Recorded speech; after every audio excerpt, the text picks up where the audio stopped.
Don't forget Elvis, Greg said jokingly. I never forget Elvis, Susan replied, slightly annoyed.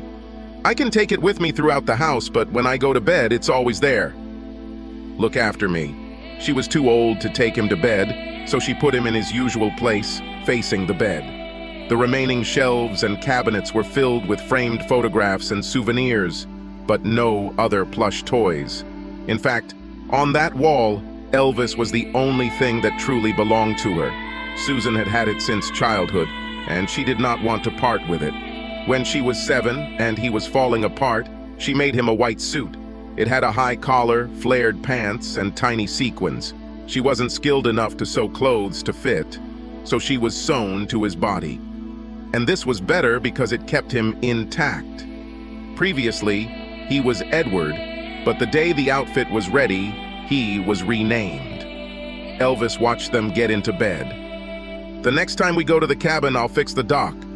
He's wobbly, Greg said. You said that last time, she replied. I know, but last time I forgot my tools. Do you mind going alone? Thought you liked staying in the cabin. To be honest, I'm already a little tired of her. Sorry. Greg inherited the cabin from his grandfather, as did the house in Southport. My grandfather was a moderately successful author of novels set in the Lake District. He built a hut with royalties from his first book. Then, when he finished the manuscripts of subsequent novels, he retired to the hut for final editing. He said that he liked peace and quiet. The hut was located on the southern shore of Devoke Water, which, at a mile long, was the largest of the Cumbrian high glacial lakes. The house is insulated and has running water, but electricity is supplied by a petrol generator, and heating is provided by a wood stove. There was also a tiny boathouse just big enough for a rowing boat. The road to Eskdale passes through Burker Fell. Just south of Eskdale itself, there is a place where you can park your car. From there, you need to cross the road and walk to Devoke Water. While staying there, Greg and Susan enjoyed their solitude. The only people they saw were the occasional fishermen or other tourists. Greg has always led a comfortable lifestyle. By inheritance from his family, he was given 2 small but successful businesses. Wool and shipbuilding continued to flourish in Cumbria. These days, he only looks there occasionally, traveled to London more often to meet with family accountants and lawyers. They met Susan at the Royal Birkdale Golf Club. Greg had just enjoyed 18 holes and Susan was tending the bar. He was completely blown away. At their wedding, there were raised eyebrows and whispers that barmaids were not suitable for the Clifford family. But she is 12 years younger than him. But Greg shrugged it off. By Clifford standards, Susan was ordinary, but she was sexy and full of fun. Either way, the family estate would end up going to their children, not her. They stayed at the hut 5 or 6 times a year. Susan enjoyed the peace and quiet, but could have done without walking. The paths were never dry. And lately, the loneliness began to tire her. A return to nature is, of course, good, but a TV would be nice. Jack Ducker, a local resident and family friend, would sometimes come here and look after the house. To help him, Greg bought him his first cell phone. They had been married for almost 3 years, and Susan was bored. When she was single, she never had any money, but she seemed to have a lot more fun. She hoped that her children would satisfy her, but they had no luck so far. They recently underwent an examination, which showed that Greg does not have any problems. But Susan was prescribed a course of additional hormones. One day she overheard Greg discussing this on the phone with a family member. The phrase, "I'm sure she's good breeding material," stuck in her head. He may have been protective of her in his own way, but he said she looked like a horse. It didn't give her any peace. What will he do if she can't get pregnant? Greg was an only child, the last of his generation to bear the surname Clifford. The family would be furious if a simple barmaid inherited everything, so children were a necessity. She secretly went for additional examinations. Then, one Thursday, the fateful call came. "Hello, Mrs. Clifford. This is Birkdale Fertility Clinic. Do you agree to receive results by phone? Or would you rather meet with a specialist? Everything is fine. Tell me now, please. I'm afraid I have bad news. We have rechecked your results, and I am sorry to tell you that you are infertile.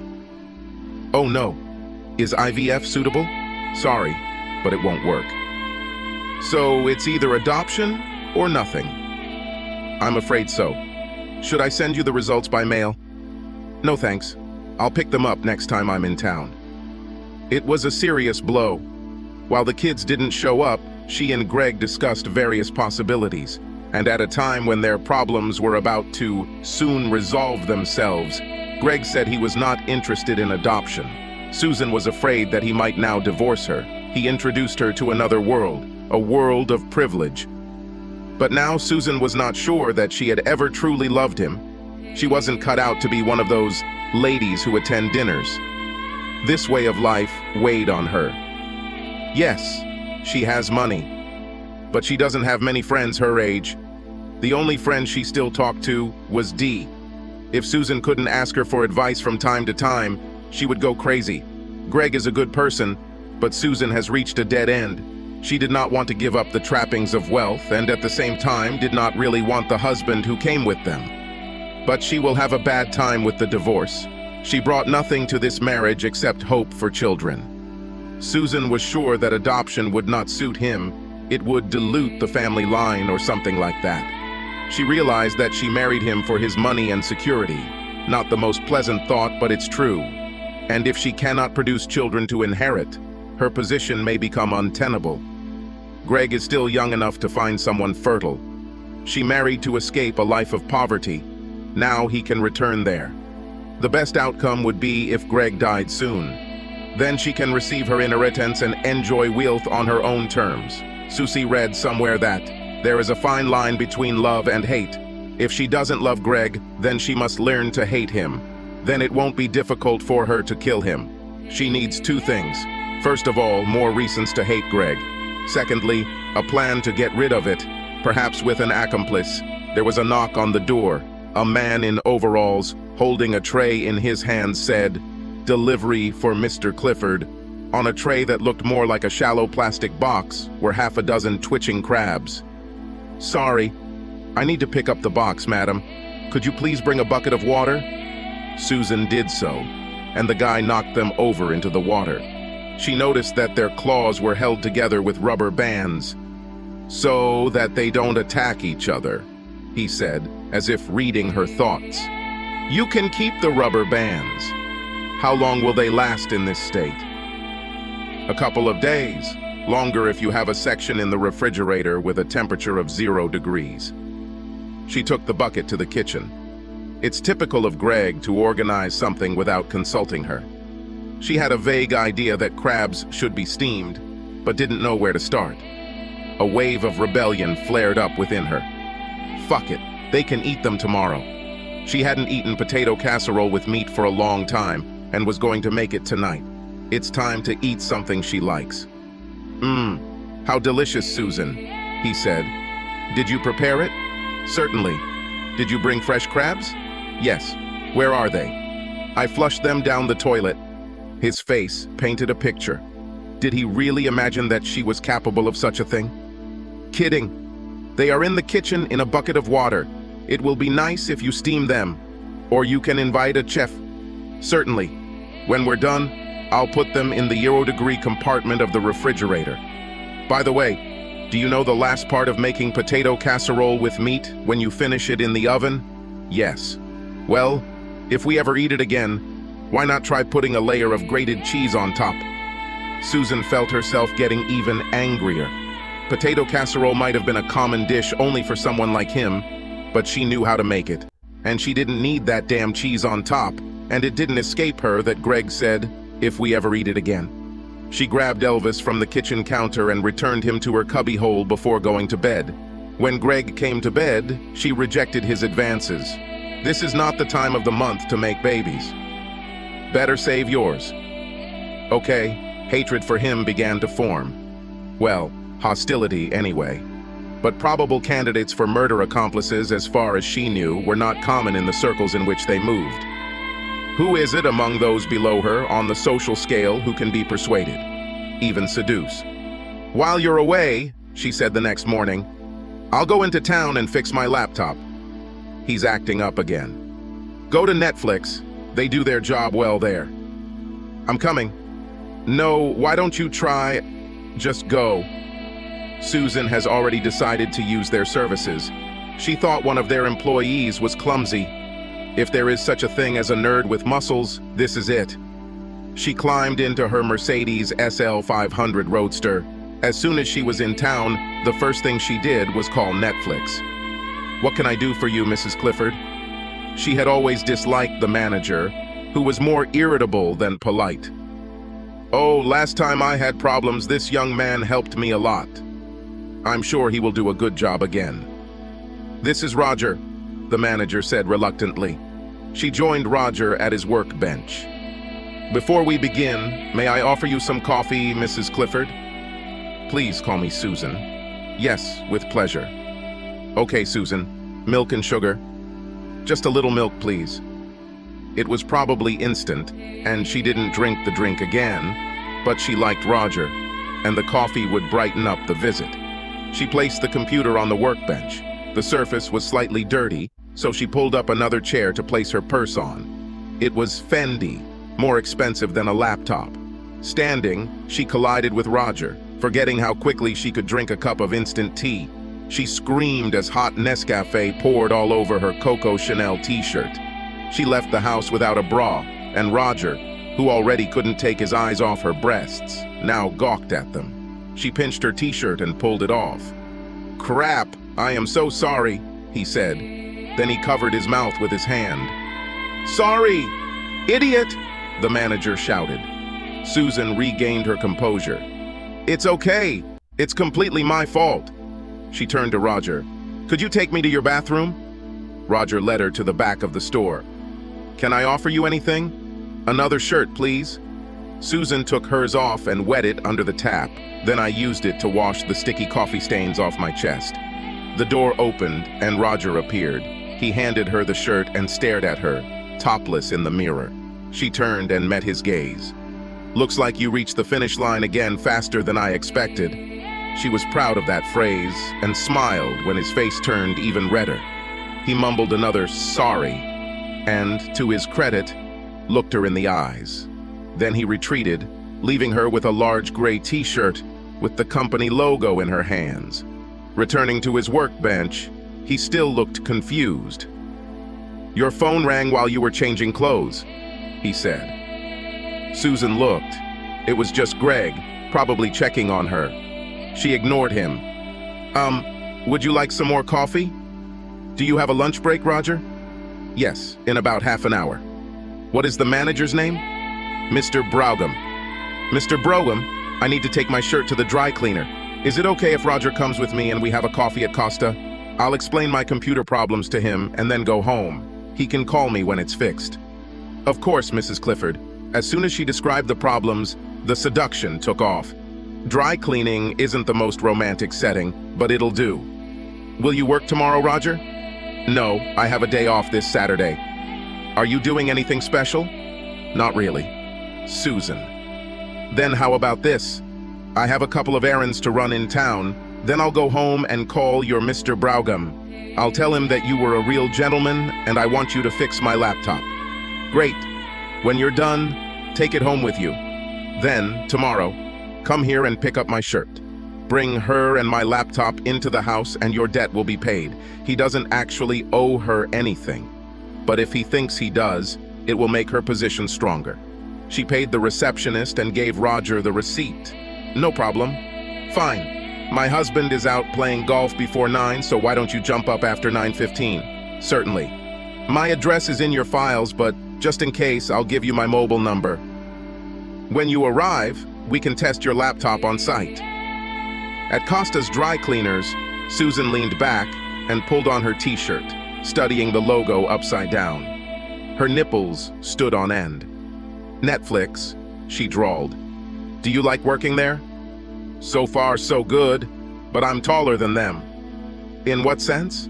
Now, in familiar territory, he sounded more confident. "They just have work experience.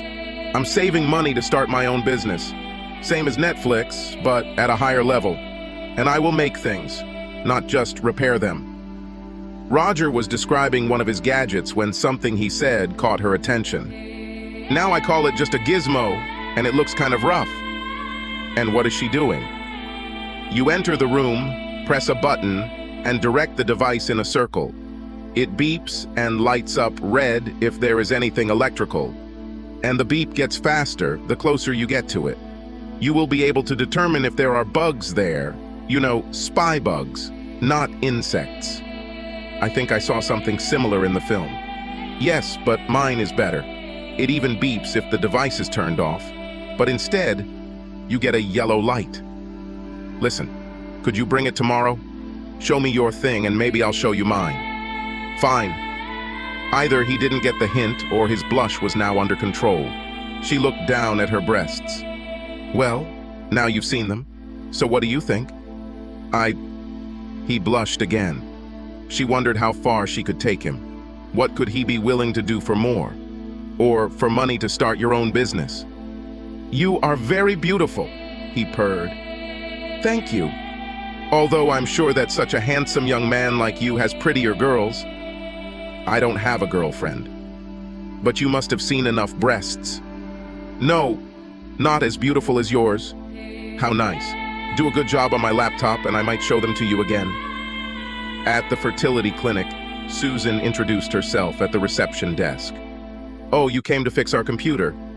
No, I borrowed this shirt. I'm Mrs. Clifford, and I've come to collect my test results. Mrs. Clifford, of course. We talked to you on the phone. Returning to the house, she found that Mrs. Fryer had arrived and went inside. Susan wished she had knocked. It's normal that the cook has a key, but it was impolite to just enter. She had already mentioned this to Greg, but he didn't think it was a problem. I heard you have a problem with steam crabs. Where are they?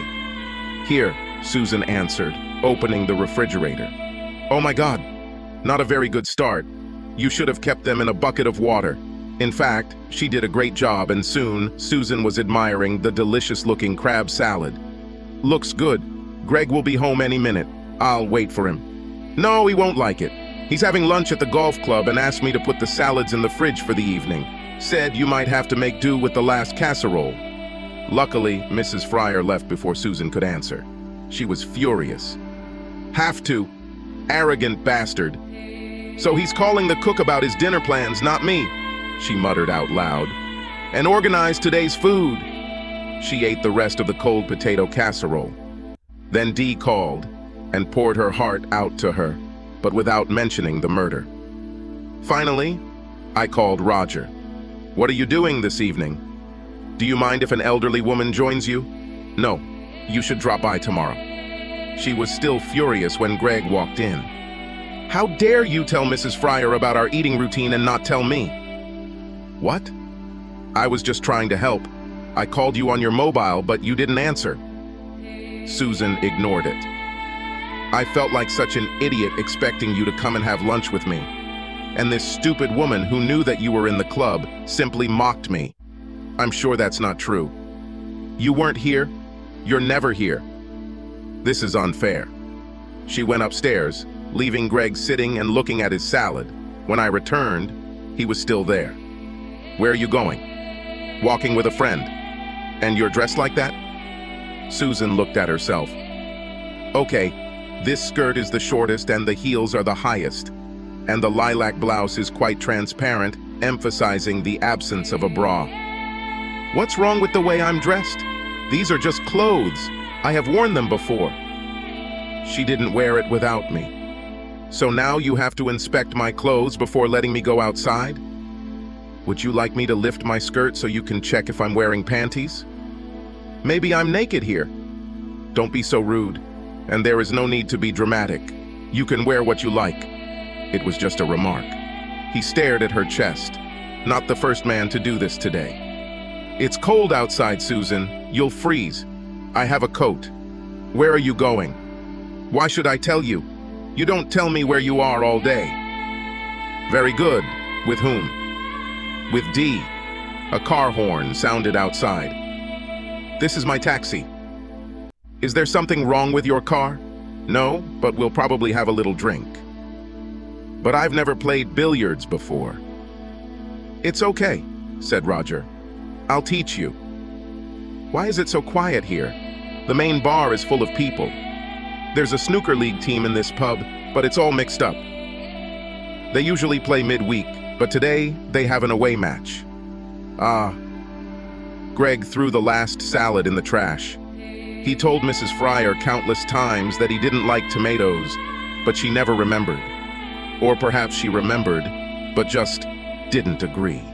Today was not the best day. Susan hadn't been in a good mood lately, but he didn't know why. I thought about her offer to look under her skirt. Was this a bluff? Of course she didn't go out without panties. With your left hand, spread your fingers like this, forming a stable bridge. Roger took her wrist. Like this? Yes. And with your right hand hold the thick end of the cue, strong. His right hand wrap it around her. "Are you sure that this is the cue I'm holding?" He breathed into her ear, and she suspected that it was his arousal touching her skirt. Greg wandered around the bedroom, not quite sure what he was looking for. In the bathroom, he took a cellophane package out of the trash can. Crotchless tights. His wife went outside without a bra, wearing pantyhose without a crotch. Then, against his better judgment, he looked in the laundry basket, where he discovered a gray Netflix t-shirt. He pulled it out and smelled it. It smelled like Susan. Elvis sat on the tank and watched him. "Do you know anything about this?" asked Greg. "I think you want to teach me billiards so you can paw me with your hands. A different type of pool would be more suitable for this. I'll teach you how to swim breaststroke." "Insolent bastard. Why do I have to bend over so much? To properly line up your shot, your chin should touch the cue. Why do you have to lean so close to me?" "To make sure I put you in the best position," Roger replied. His confidence grew. "You just want me to bend over so people can look under my skirt. There's no one here to look in. But if that bothers you, I can protect your short skirt from prying eyes." "How?" He let go of her hands and stood right behind her. Then, hugging her waist, he pressed his crotch against her. "There's something hard pressing against my butt. This is my thing. You can take it home tonight if you want. Take me home too. I'll press something else to your ass." He took the bait. Downstairs, Greg poured himself a glass of Aberlour. "What's happening? Is there really any reason to be suspicious?" He picked up the phone. "Di, how are you?" "Oh, hi, Greg, I'm fine. And you?" "To be honest, I'm a little worried about Susan. I know that you girls are like friends. Is there anything I should know?" "Sisterhood, Greg, I cannot tell you. But no, it's okay, as far as I know. Perhaps you should come over for lunch soon. She always feels better after talking to you."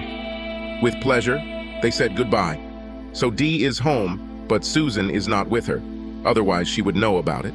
She left looking like a fallen woman and lied about where she would be. Roger wanted to get in a taxi with her. "You can drop me off on the way." Susan decided that the flirting had gone far enough for one evening. Therefore, she said that he would have to walk home. But to maintain his interest, she kissed him goodnight. A long, wet kiss. "See you tomorrow." On Saturday morning, Greg was restless and looked in the laundry basket again. At least Susan wore panties last night, albeit black ones. They were lying there along with the crotchless tights. He went to the golf course. Susan stood up and took a quick shower. Last night was so much fun. She couldn't remember the last time she'd been in a proper pub. Roger responded to her flirting and made advances as well, but he kept his distance. He was due to arrive any moment, so she left her hair damp and pulled on another t-shirt and her shortest shorts. "Come in, Roger. Do you have a hangover?" "Nope, I need more beer. Here are your things." "Great. I'll check the shirt first." She unwrapped it from the dry cleaning bag and took off the one she was wearing. Roger glanced down at her bare breasts again. This time he was grinning instead of blushing. She pulled it on and stood in front of the mirror. Then she ran her hands along the front. "Come here for a minute." He stood behind and looked at their reflections. "I feel some harshness right here, where I managed to pour the coffee. What do you say?" Susan grabbed his hands and placed them on her chest. "Is it still tough?" He ran his hands up and down the material, returning to her breasts and pinching the mounds. "It's definitely tough out here," he said. "Me too." In terms of foreplay, it wasn't much, but she decided it was best to take it slow. "You are a bad boy." They checked her laptop, then sat in the living room with coffee. "It's time to touch on the topic. I know you want more from me, Roger, and you think I'm teasing you. So, it's time to lay the cards on the table. You want sex with me?" "Yes." She took his coffee and placed it on the low table next to her stuffed animal. Then she placed one of his hands between her thighs. She knew she was warm and wet. He squeezed there. "Feel how you turn me on, Roger. I want everything you want. Maybe we can make a deal." "What deal?" Susan removed his hand and told him everything. It took a while, and she poured it all out, describing what a terrible bully husband she was. Roger nodded and seemed shocked by her vile proposal. She worked on his manhood and brought him to the finish line, thereby sealing the deal. When he left, she took Elvis. Not a word from you. When Greg returned home, Susan was sitting at the computer. "Can I ask you something?" he asked. "Certainly. Why was there a Netflix t-shirt in the laundry basket?" "When I took my laptop to be repaired, one of the guys spilled coffee on my Chanel. I had to take it to the dry cleaner and Netflix lent me one of theirs." "It's clear. How long have you been wearing crotchless tights?" Susan stopped and turned to face him. "What were you doing, Greg? Sniffing all the dirty laundry? Do you prefer not to answer?" "I'll answer if you want. But why are you checking?" "You first." "Since the May holidays." "What?" "I've been wearing crotchless tights since May. When we went for fertility tests, they diagnosed a mild form of thrush and prescribed a uterine ring and Canestin. We had to abstain from sex for a week. Do you remember?" "Yes." "After it was all over, I started wearing crotchless tights. They are more hygienic. If you had looked under my skirt when I proposed, you would have seen this. Or would you prefer that I go for an evening stroll in stockings? I have some clues. Now answer me." "You don't need to be so aggressive. I saw a t-shirt in the laundry basket and got curious. And at the same time, I noticed a plastic bag from Pantyhose. I didn't know you wore them all summer?" Susan thought, "No, you don't notice my underwear. You don't notice anything at all." Greg thought that answer was good, but you lied about going to see Dee. On Sunday morning, they calmed down and behaved politely. Greg wondered if he had been a little rough with Susan. He was always polite, but he was more used to giving instructions. He decided to put her mysterious evening on the back burner. Okay, she came out braless and in a bad mood, but he didn't want to get caught with another plausible explanation. "Do you know that we are having lunch at the golf club?" "Yes, I'll be ready by 12. "Do you mind if I arrive an hour earlier? I bought a new long starting putter and would like to practice on the course." "No problem. I need to do some laundry." Susan was at the sink in the utility room. After the infection, she washed and rinsed all her linen thoroughly by hand. On the way to the garage, Greg stopped behind her and patted her ear. "Friends again?" "Certainly." She turned and kissed him. "But I won't hug you, my hands are wet." "Did you take everything?" "Certainly." He closed the door and Susan heard the main garage doors slam open as he started his Land Rover. Her Mercedes was already in the driveway and she waited until the door clattered down before picking up her cell phone. Greg hit his forehead with his palm. He left his new long putter right outside the front door, and this after she asked if he took everything. He quietly slipped back and took the bag. Then he listened. "Have you thought, Roger? That's a lot of money, not to mention what nasty things you will do to me." "Yes, I tried your thing. It is fantastic. The first scan of our bedroom found everything electronic, including the light switches. Everything is yellow. The second time it flashed red was when it detected that my cell phone was charging. No, there is no need to check other rooms. I prefer sex on a big bed." "Well, perhaps on the headboard. You said that you want to see everything." There was a pause while Roger spoke. "Are you serious?" "Yes, but you must bring condoms with you." "We'll do it next time he's away. You can have it all." "I'll put all the appliances away in the bedroom, and no one except Elvis will be watching us. In the meantime, we still need a plan to get rid of Greg. He quietly slipped out of the car and let the Land Rover roll down the road before starting the engine. When he got to the field, he couldn't concentrate and went to the bar. Alcohol didn't help, so he stuck to pineapple juice. It was not difficult to guess that her lover, Roger, worked at Netflix. But getting rid of him sounds ominous. Did she mean get him out of the way so she could have sex? Or did she want to kill him? Their sex life had always been good, if a bit inconsistent. And now they were trying to have a baby. At least Susan insisted on using a condom with this Roger guy, although it didn't matter now. Enough with the promises of sex and sinister plots. He was furious. Instead of ending it, he wanted to catch her in the act and divorce her. The fact that some members of his family hinted at this when he married the barmaid made him even more angry. Now he'll have to live with the awkwardness of their "I told you so" looks. This bitch must suffer. And Roger Rabbit will get his share too. The wives of other men are out of reach. Can I join you, old man? What kind of poison should you take? Marcus, welcome. Just a pineapple, please. I'm driving.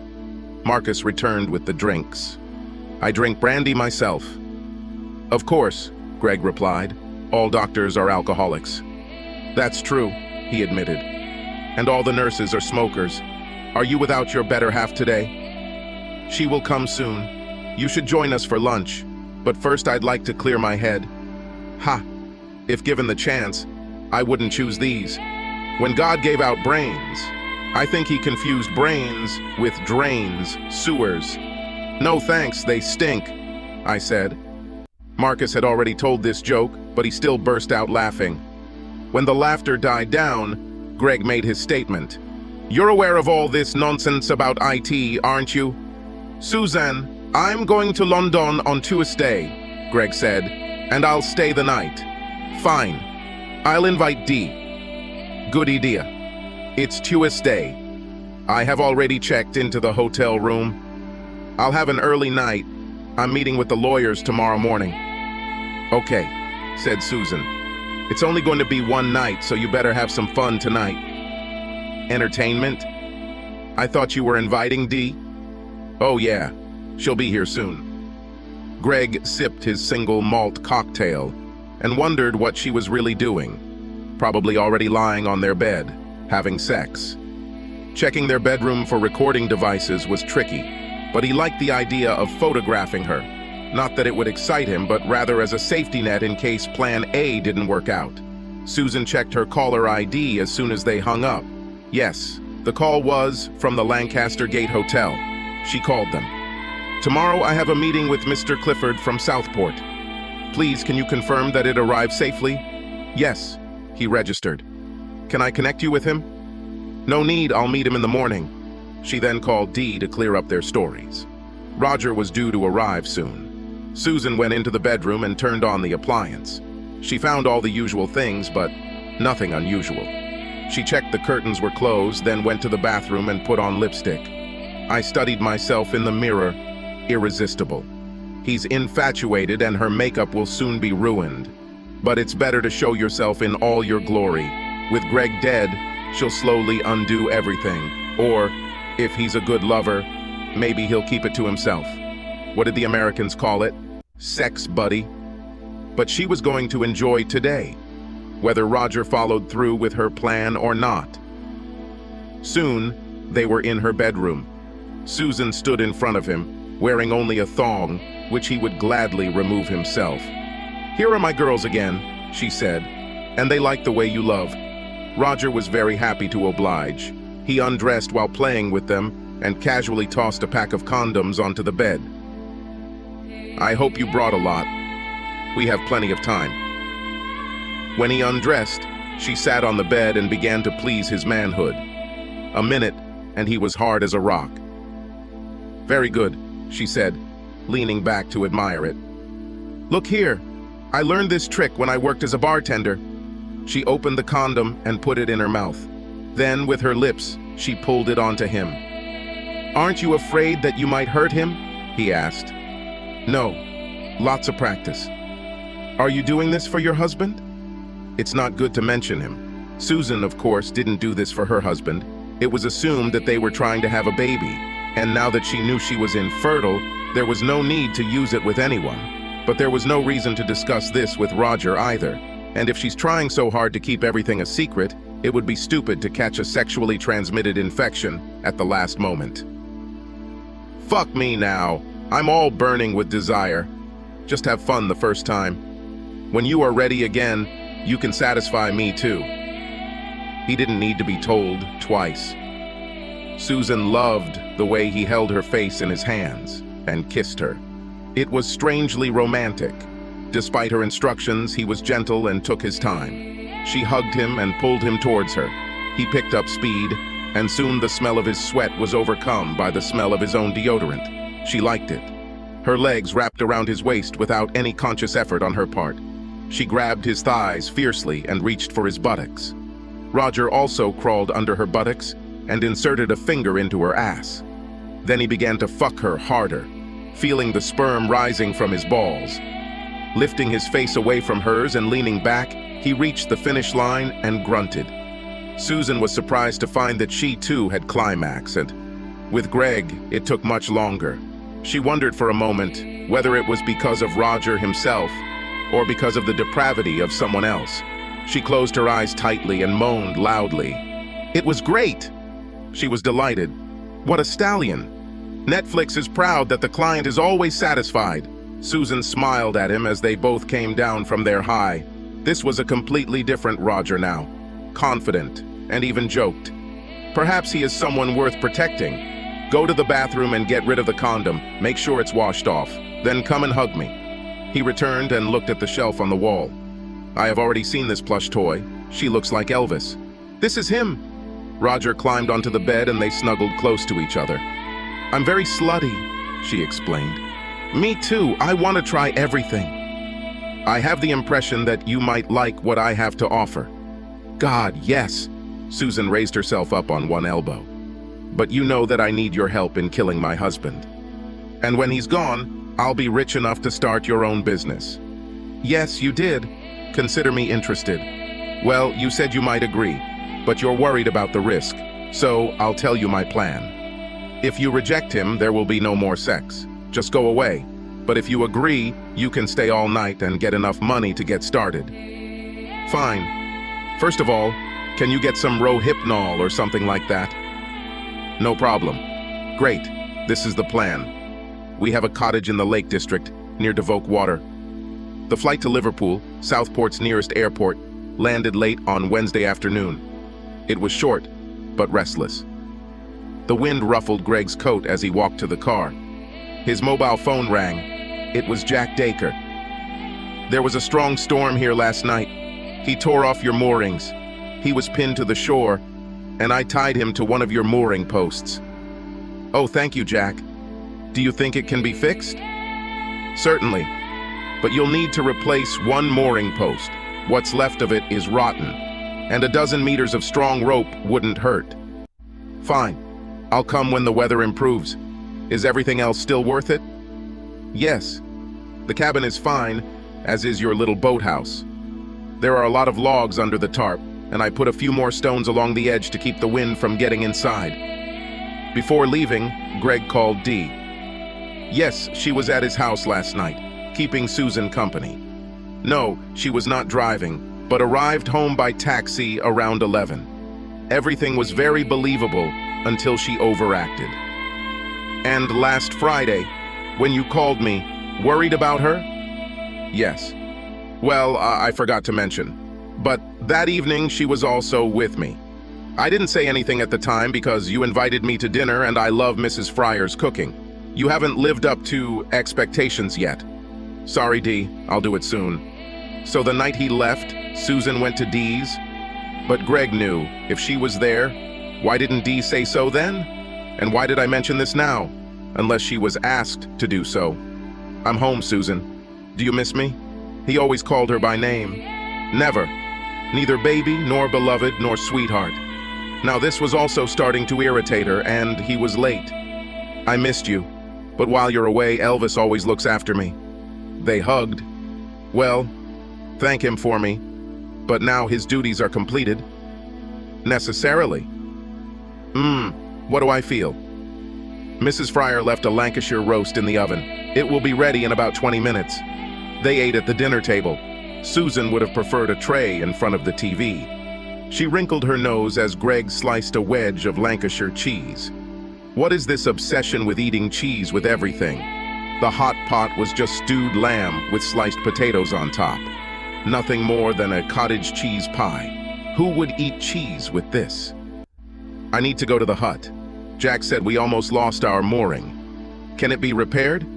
That's the first thing I asked. Yes, you can. And the forecast calls for a break in bad weather over the weekend. Tomorrow I'll go to my usual supplier and buy 2 new mooring posts and a couple of hoses. Sleeves? Metal sleeves. Well, you know, a hole is dug. A sleeve is inserted, it is filled with sand, and a mooring post is inserted. A shovel of cement and you're done. It's too wet to drive the stake straight into the ground. I'll do both. Understood. Do you need help? I thought you said you didn't want to go this time. But it sounds fun. Sign me up. Then this weekend. We'll set off on Friday after breakfast and do everything in daylight. By the way, have you seen my mobile phone? Asked Susan. I could swear I left it on the coffee table. I think I saw him by the bed doing exercises. About. I'm going to the club for a couple of hours. Would you like to join me? Not this time. I need to wash something by hand. Fine. Roger, everything must be done this weekend. Then you will have to take sick leave. You need time off for Friday and Saturday. Don't worry, you won't be working there for long. Meet me tomorrow in Costa at lunchtime. Susan returned with the phone downstairs. The plan was coming together.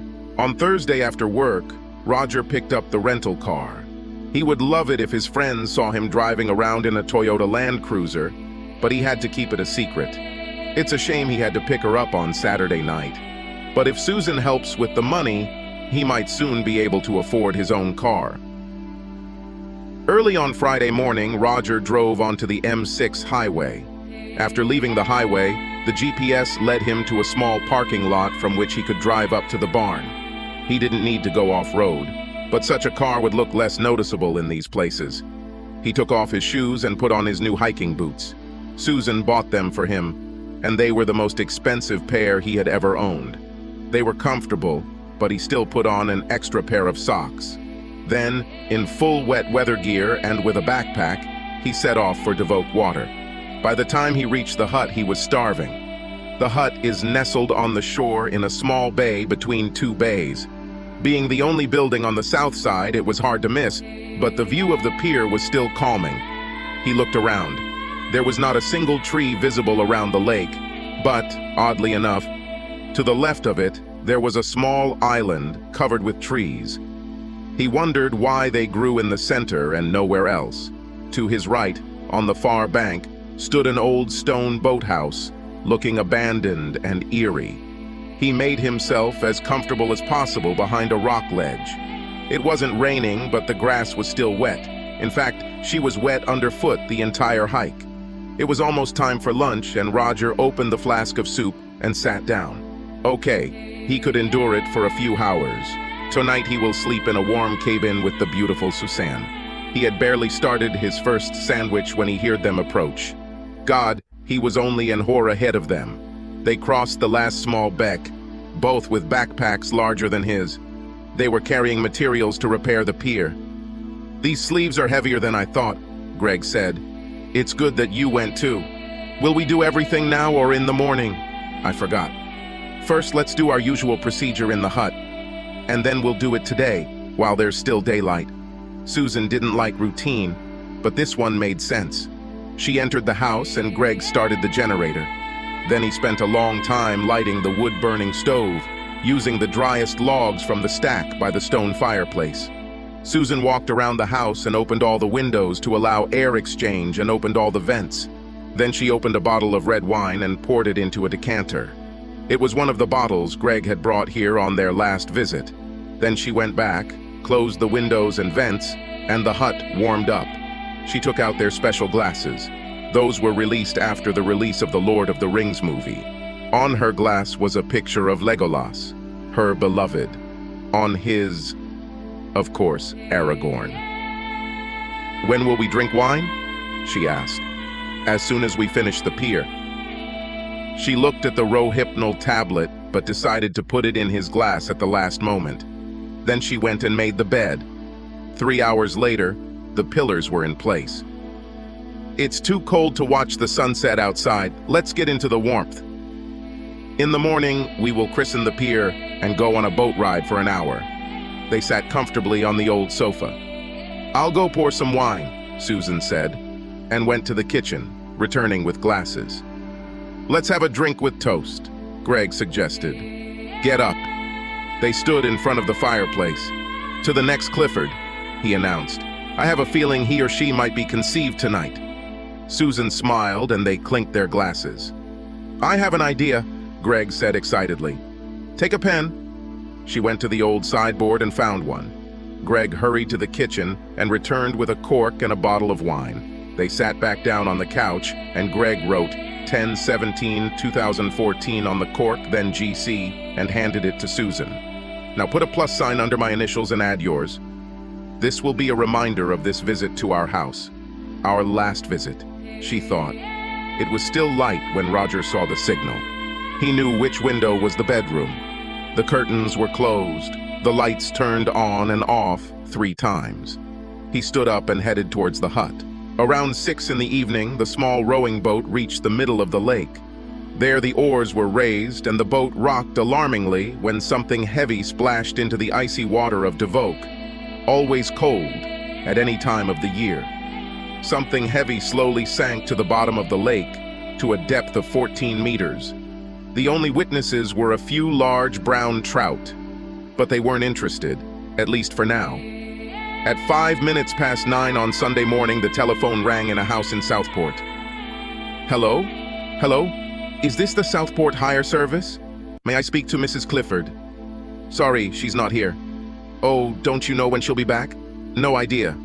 Hello, Sergeant. Could you come down to the reception area? Some people want to report a missing person. Okay, send them to interrogation room number 2. Would you like tea or coffee? No, thanks. I've seen shows on TV. Police snacks are always terrible. Right. Let's start with your name and who is missing.